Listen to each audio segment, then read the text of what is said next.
Fala aí galera, beleza? Bom dia, boa tarde, boa noite, depende da hora que você estiver assistindo esse vídeo. Aqui é o professor Felipe Castanho, trazendo mais uma videoaula e dessa vez nós vamos conversar um pouco sobre a Idade Moderna, tá? Esse período da história que ficou conhecido como Idade Moderna. E aí nós vamos iniciar essa aula pela crise da Idade Medieval e que leva, né, ao advento da Idade Moderna, né? E vamos visualizar também os fatores políticos e econômicos da Idade Moderna.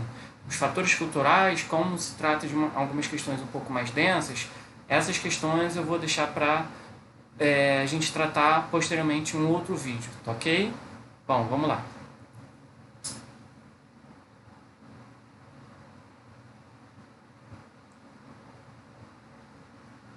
Só confirmar se está tudo ok. Beleza. Bom, como eu disse para vocês lá no outro vídeo, como eu disse para vocês, gente, não vai ser nada rebuscado, tá? Coisa bem simples. Bom, vamos lá. A Idade Moderna, né, que é esse período que fica entre a Idade Medieval e a Idade Contemporânea, a idade que nós estamos contemplados, né, que nós nos inserimos, ela acontece por uma série de mudanças mentais, culturais, políticas, econômicas que vão acontecer. Tá? Nessa nossa análise, a gente vai privilegiar primeiro a crise, tá, da Idade Medieval, o que vai levar o homem a mudar a forma como ele pensa, como ele vive, tá? Em alguns desafios vão se apresentar para ele e ele vai precisar modificar essas estruturas, ok? Bom, e aí a gente inicia com os fatores que levaram ao fim da Idade Medieval e, consequentemente, início da Idade Moderna, tá bom? Esses fatores são alguns fatores bem negativos para o período, ok? E que vão marcar tremendamente o período e o processo histórico naquele momento e do que vai vir, tá? Ali eu coloquei, gente, eu coloquei, se eu não me engano, 4 fatores. Primeiro ali eu estou linkando a fome. A verdade é que o homem medieval, durante quase toda a Idade Média, ele passa fome, tá? Se alimentar era um problema para o homem do Ocidente medieval, sendo que você tinha momentos de mais tranquilidade e momentos em que essa tranquilidade ia embora e passava-se momentos bem difíceis, tá, para a população europeia, sobretudo quando estou falando a população mais pobre, né, os camponeses. No entanto, a gente vai estar falando de uma fome que é um período de fome muito grande, tá? E que em conjunto com outros fatores vai levar à crise da Idade Média, tá bom? Da Idade Medieval. Primeiro ali, a fome acontece por conta da exploração predatória dos territórios. O que seria a exploração predatória dos territórios?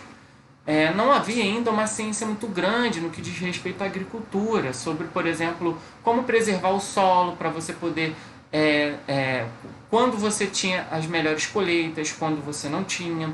Isso até que se tinha um certo conhecimento, mas, por exemplo, a questão de preservação do solo, tá? O homem não conhecia muito. Então, por exemplo, hoje a gente sabe que na geografia existe a erosão do solo, que é quando o solo fica pobre de nutrientes. E esses nutrientes são fundamentais, né, para que aquilo que você plantar vá vingar, né, frutifique, você possa ter uma boa colheita. Por exemplo, hoje é muito comum um sistema de revezamento, né? Você divide o terreno em algumas partes, vamos supor, parte 1, parte 2. Num ciclo de plantação, você planta só na parte 1, na direita, e aí no ciclo 2 você vai plantar no território 2 somente e deixa essa outra parte do terreno descansando para o terreno poder se recuperar, adquirir nutrientes, adubo. Naquele momento não, naquele momento se plantava em todo o terreno, então isso erodia o solo, acabava que você não tinha um retorno, tá? As técnicas na Idade Medieval também eram técnicas rudimentares, técnicas o que? Agrícolas, quais as ferramentas, a forma de cultivo, por exemplo, que tipo de medicamentos, vamos colocar assim, utilizar para combater as pragas. Tinha esse conhecimento na Idade Medieval, isso é importante a gente deixar bem claro. Havia conhecimento, novas máquinas foram inventadas, criadas durante a Idade Medieval, mas mesmo assim, isso era tão rudimentar que ainda não era o suficiente. Para piorar essa situação, mudanças climáticas poderiam interferir diretamente nas colheitas. Né? E é isso que vai acontecer entre os anos, por exemplo, de 1315 e 1317. A Europa vai viver, né, não como um todo, mas boa parte dos seus territórios, conviver com chuvas intensas que vão estragar as colheitas. A gente sabe que a água é fundamental para as colheitas, mas a água de uma forma equilibrada. Sim, existem vegetais que precisam de um pouco mais de água, outros menos. Isso vai oscilar. De qualquer maneira, também não pode ser um negócio tão abundante a ponto de alagar, por exemplo, as colheitas, como acontecia em alguns casos, ok? Mas também não pode ser uma seca, então tinha que haver um equilíbrio, tá? Bom, a fome, principalmente entre os camponeses, essa fome ela vai favorecer uma desnutrição da população que já não se alimentava muito bem, vai ter um período em que ela vai se alimentar pior ainda, tá? Essa situação vai se agravar e isso vai gerar, por exemplo, doenças, né? E aí vai ficar famosa, né, no período da Idade Medieval, a peste negra, né? Que nós conhecemos mais hoje como peste bubônica, e que alguns historiadores falam que ela chegou a dizimar cerca de 1/3 da população europeia. Né? Então você imagine aí, a cada 9 pessoas, 3 pessoas morreram. É muita coisa quando você joga isso numa projeção numérica muito maior, uma população que não era tão grande, isso vai afetar muitas vidas. E a gente está falando de uma única peste, tá? Que é a peste bubônica, mas nós tivemos durante esse período da Idade Média várias outras epidemias que acabaram afetando e levando a número de óbitos surreais, e isso vai acabar mudando a estrutura, tá, da própria Idade Média, a estrutura social da Idade Média, social e econômica. Só retornando aqui, nesse slide, no lado direito a gente vê uma pintura da época, tá, das técnicas agrícolas, e à esquerda a gente pode ver como era retratada a peste na época, tá?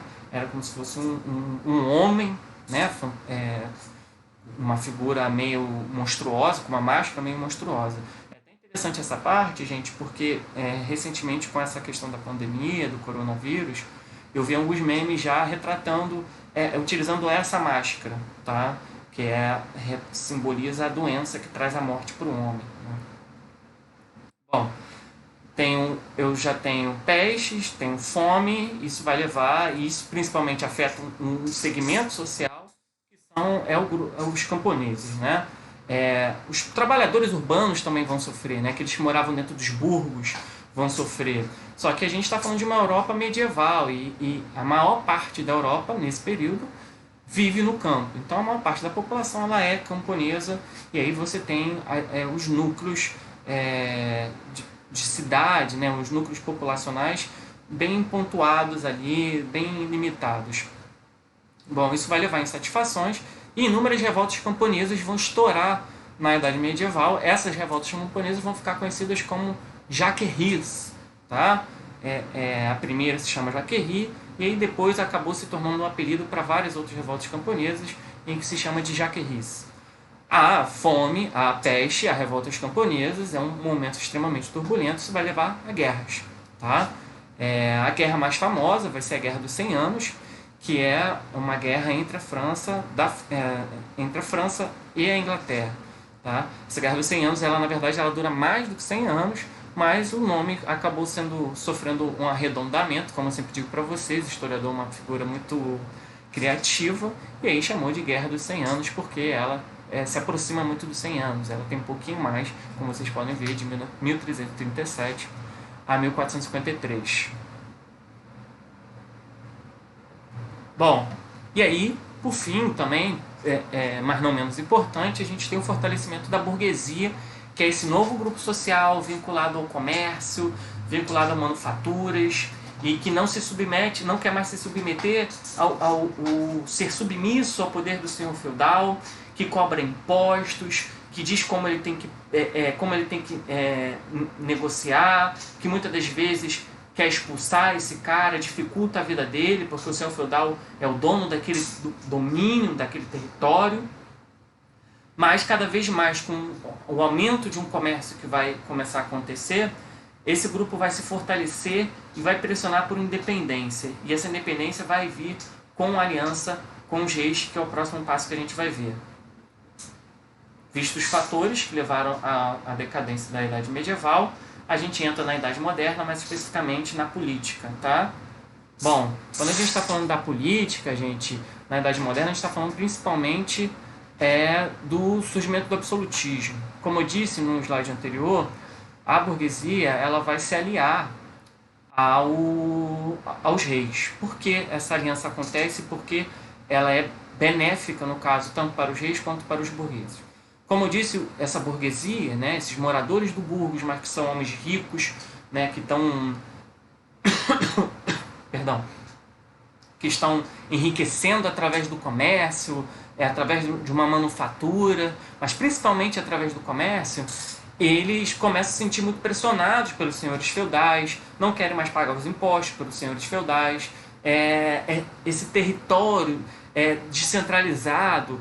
Quando você comercializa de um feudo para o outro, você tem que pagar outro imposto, muda a moeda, isso começa a afetar os negócios. Ao mesmo tempo, o rei, como vocês sabem, o rei na Idade Medieval, principalmente na Alta Idade Média, ele é um monarca com poder limitado. Né? Ele é um monarca que muitas das vezes tem menos poderes e menos força política, econômica e de guerra mesmo do que alguns senhores feudais. Esse rei tem interesse em obviamente, se fortalecer. E aí passa a acontecer uma aliança. A burguesia literalmente patrocina o fortalecimento do rei, né? Patrocinando exércitos maiores, um estado maior através dos seus funcionários, e em troca o rei vai dar mais liberdade para essa burguesia que está em ascensão, que está crescendo, vai libertar eles, por exemplo, de ter que pagar os impostos aos senhores feudais através das chamadas cartas forais, que é como se fosse uma libertação de uma cidade, tá? E aí vai acontecer essa troca. Tá? Os reis vão passar a ser chamados reis absolutistas, porque eles teriam um poder absoluto. Repare que eu utilizei o termo teriam. É fato que os reis tinham muito mais poder do que na Idade Média, e enfim, talvez em qualquer outro momento. Mas os reis eles tinham poder absoluto, mas esse poder absoluto tinha que ser utilizado de uma forma coerente, de uma forma lógica, com raciocínio. O cara não podia simplesmente chegar como a rainha lá da Alice no País das Maravilhas e corta suas cabeças porque não gostou da pessoa, não gostou.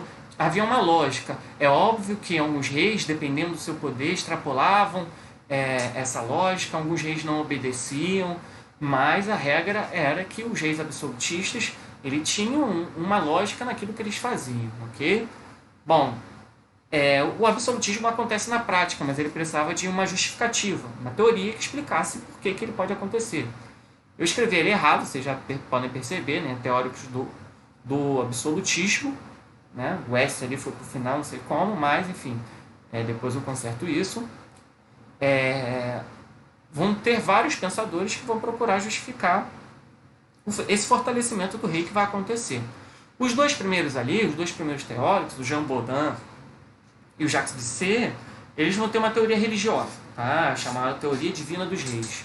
O divino direito sagrado dos reis. Por que seria esse direito divino sagrado dos reis? Simplesmente por eles serem escolhidos por Deus, eles eram reis. E por isso que ele era rei e o outro era camponês. Por isso que ele era rei e o outro era um nobre pobre, por exemplo. Tá? Essa teoria até vem por conta da própria Igreja Católica. Os reis, né, católicos da Idade Medieval, eles eram reis ungidos. O que significa ser um rei ungido? Significa que a Igreja Católica colocava a coroa na cabeça desse rei, né, através da figura de um cardeal, de um bispo, enfim, de um clérigo ali, que estava dizendo, olha, você é rei porque Deus está te escolhendo, e a Igreja Católica está ratificando isso, a Igreja Católica está demonstrando isso, mostrando isso para a população. Os teóricos 3 e 4 são teóricos mais racionais. Tá? Primeiro é o Thomas Hobbes, em inglês. O Thomas Hobbes ele vai dizer que, na verdade, o que acontece é um contrato social, um pacto social. Como assim? Ele vai dizer que se eu não tiver um governo forte, um Estado forte, os homens vão se matar e não vai ter lei, vai ter roubo, as pessoas vão roubar umas às outras as suas propriedades e vai ficar por isso mesmo. E aí a sociedade ela precisa ser controlada, ela precisa ter ordem. E aí o que, que acontece? Essa sociedade então entrega para o rei esse poder, e em troca o rei, obviamente, vai fazer um bom governo ali, né? Vai manter essas leis. Já o Nicolau Maquiavel, ele vai mais ou menos parecido com isso, tá? Ali, inclusive, é o livro que eu coloquei, ali é o Nicolau Maquiavel, um quadro famoso, tá? Esse livro foi lido por inúmeras lideranças políticas famosas, não só no dia de hoje, mas também no passado. Napoleão leu esse livro, Mussolini, a rainha Cristina da Suécia, tem a versão do príncipe com os comentários de algumas dessas lideranças, né? E o príncipe ele vai dizer o seguinte: olha, o príncipe ele tem um poder mais forte porque ele precisa. Às vezes a sociedade ela precisa tomar um remédio amargo que ela não quer tomar, e o príncipe vai ser esse cara que vai estar lá e vai dar esse remédio amargo, tá? E ele vai dizer que é melhor o príncipe ser respeitado do que amado, né? Melhor ter um príncipe forte do que um príncipe amado. Se ele puder ser amado, excelente, mas se ele não puder, que pelo menos ele tenha pulsos firmes para governar, tá?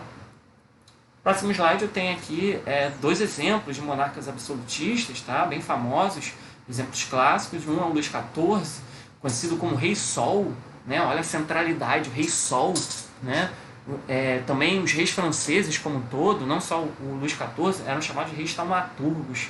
O que significava ser taumaturgos? Havia uma crença que se você tivesse uma doença e esse rei te tocasse, ele poderia te curar.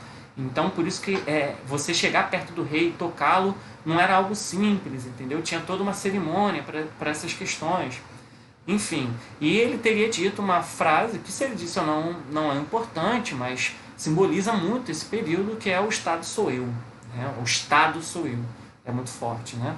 O outro rei, o rei Henrique VIII, que simplesmente, diante do seu absolutismo, do poder que ele adquire, ele rompe com a Igreja Católica e cria uma nova religião para a Inglaterra, para o Reino Unido, que vai ser a religião anglicana. Eu chamo a atenção aqui para essas 2 imagens, a postura, né? Primeiro a elegância, né? Mas a postura deles, a postura de força, a postura de arrogância, os símbolos de poder nas mãos, né, de ambos os monarcas, tanto do Henrique VIII, um segurando ali uma espada pequena, mas uma espada, né? O outro, o Luís, a espada numa mão, um cetro na outra mão, ou seja, símbolos de poder. Tá? Eles estão querendo passar a imagem de poder, ok? Então, fica muito claro, né, essa questão do absolutismo aí. Bom, visto como era a política na Idade Moderna, vamos à economia. A economia na Idade Moderna é uma coisa bem beabá, tá? Bem, as características bem simples de se gravar, ok? Sem mistério nenhum. Bom, a gente vai ter ali a política econômica da Idade Moderna, se chama mercantilismo, e ela tem 4 características principais, tá? A primeira é a chamada balança comercial favorável. O que é a balança comercial favorável? É a crença de que um país é mais forte quando ele vende mais do que ele compra. Ora, isso daí permanece até os dias atuais. Toda vez, se vamos supor o Brasil, se o Brasil vende mais do que compra, significa o quê? Que nós somos independentes, a gente não precisa de outros países tanto. Agora, se a gente precisa comprar mais produtos de outros países do que nós vendemos o daqui, significa que nós somos extremamente dependentes. E não só isso. Ora, se eu vendo mais do que eu compro, me sobra dinheiro. Agora, se eu compro mais do que eu vendo, me falta dinheiro, né? Então, isso é algo que permanece até os dias atuais. Segunda questão ali é o chamado metalismo, né? Ou bulionismo. Era muito simples.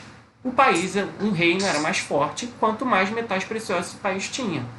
Quais metais preciosos? Ouro, prata e cobre, tá? Terceiro ali, as colônias.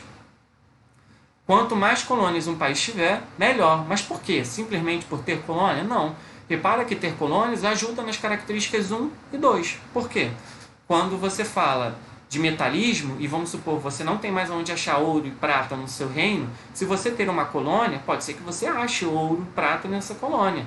É o caso dos portugueses com o Brasil, por exemplo, ou dos espanhóis na América Espanhola, tá?